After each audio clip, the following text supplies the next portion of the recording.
Yeah, I was looking at this video you sent me about this poor Italian father who lost his 14 years old daughter because she took her life due to cyberbullying, I think.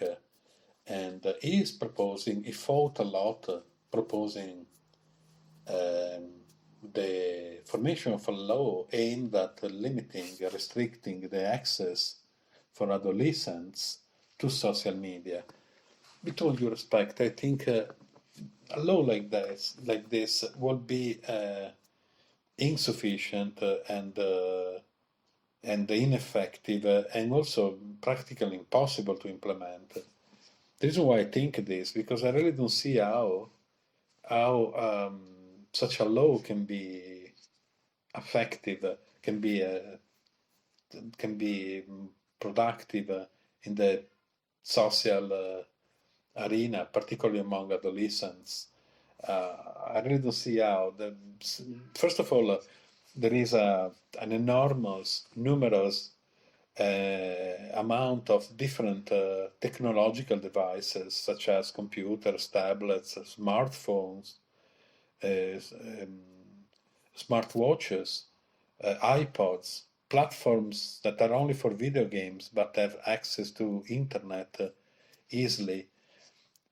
Technological progress has then developed applications nowadays that almost look like science fiction, but is not science fiction. Um, for example, there is an application, an app, a downloadable app that is specifically designed for to target adolescents, and it is also used extensively by pedophiles. I don't remember the name. I think it's called iFang or something like that. iFang, something like that. But I could be wrong. This app is the specific purpose of this app is to go unnoticed by the parents, and indeed it looks like calculator, like an arithmetic calculator. When three teenagers, pre-adolescents download this app in their device, what appears on the desktop on the screen is the icon of the calculator. If we click to the icon, it actually works as a calculator properly. So can be used that way. Few people know how there is a trick that by using an angle, a corner of the icon, the the the the, the superficial icon, the calculator, can be removed, like removing, churning the page of a book in a digital sense. This can be done.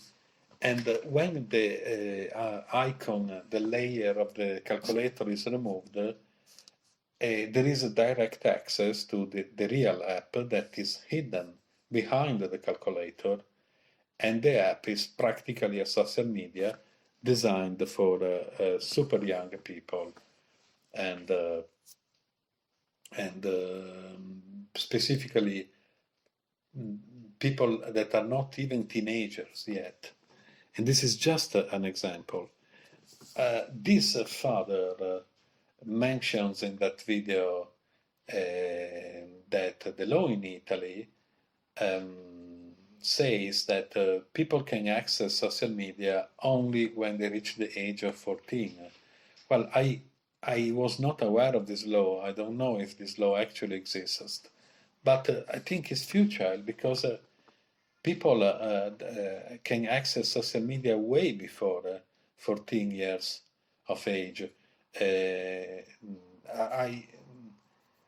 am myself quite active on social media, much less now, but I am active on the primary social media, and I remember I received myself multiple times friend requests, as it is called, or requests of contacts from people that were 6 years of age, and that were not even trying to camouflage their identity, perhaps using pictures of adults.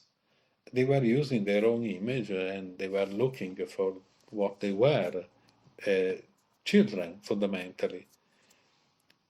I think the problem also of limiting and restricting these technologies consists in the fact that, I mean, technologies like the dark web, for example, not only social media, consists in the fact that people, particularly young people, get more curious. It stimulates their curiosity, and that pushes them to find a way, which is quite easy to find, to hijack the restrictions and to go to see, to check what those technologies are really all about.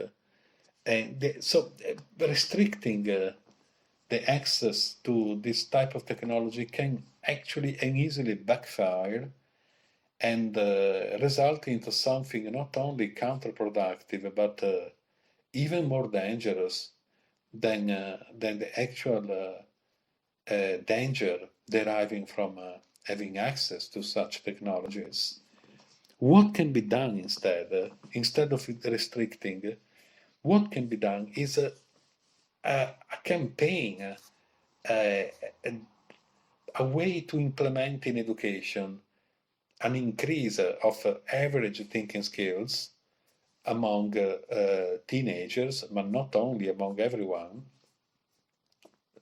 implementing thinking skills, critical thinking skills, critical reasoning, deductive reasoning. And this is, by the way, what education should stand for. If this is implemented seriously, that will also improve personal self-awareness and the comprehension of the risks inherent in one's relationship with the technology and digital service as well. For example, if there was more critical awareness about the mechanisms that occur behind the cyberbullying or general digital nastiness or Schadenfreude, that is this German term to identify the attitude of taking pleasure from other people's misfortunes, if there was more critical awareness and understanding of these nasty dynamics, people will have a more clarity on the psychological and behavioral blueprint and structure that is behind these mechanisms, these behavioral dynamics, and these modern, disgraceful social proclivities. There will be, therefore, more understanding of the structure of the problems that exist behind these nasty proclivities, such as problems such as like psychological miseries, or a sense of inadequacy, a sense of emptiness and an emptiness of sense, the dangers of acritical online comparison, and so on and so forth. If we promote an understanding of these dynamics instead of restricting and therefore not promoting any understanding of anything, maybe, or very likely actually, we will have as a result a reduction of these attitudes that will that means a reduction of cyberbullying or a reduction of inherent problems and absolutely problematic behaviors, and consequentially also a reduction of mental health issues related to this, including suicidal tendencies. I think this should be the direction. It's a shame that in the modern educational system, And to be precise, by educational system, I refer to not only the schooling system, but to me, education is anything that is a source of information, including media, conventional mass media, general communications among people, etc., etc., etc., parenting, of course. If there was more serious intent to implement the average thinking skills, there will be more understanding of the dynamics behind these problems, and therefore there will be a reduction of these problems. And regarding the matter of love or compassion, like we were talking about this, I don't really believe that a person can, whatever we mean by love, I don't really believe a person can actually love. I don't really believe a person can actually experience compassion in a state, being in a state of constant information overload. I don't really see how. In fact, the more information we have, the less attention we are able to sustain. And the less attention we are able to sustain, the less we are able to externalize, to feel, to experience compassion. Maybe we can intellectualize it, but that obviously is not enough. I really think we need even a type of mathematical model for what I'm saying. And again, I think this should be a model in education and not only there. And I repeat this just to conclude. The more information overload we have, and we are living in the age of information overload, considering how, according to recent studies, by the way, the average person in the West nowadays has to process, on average, an amount of information in a day that is more or less the same amount of information a person who lived 500 years ago used to process in a lifetime. So these are the proportions. Back to the mathematical model, the more information we have to process in our brain, the less attention we can sustain. As a matter of fact, that the attention span is going downhill pretty rapidly nowadays.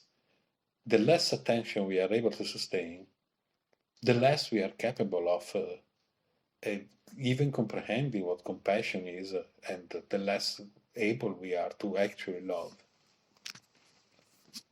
I think all of these things should be implemented and discussed in every educational relationship.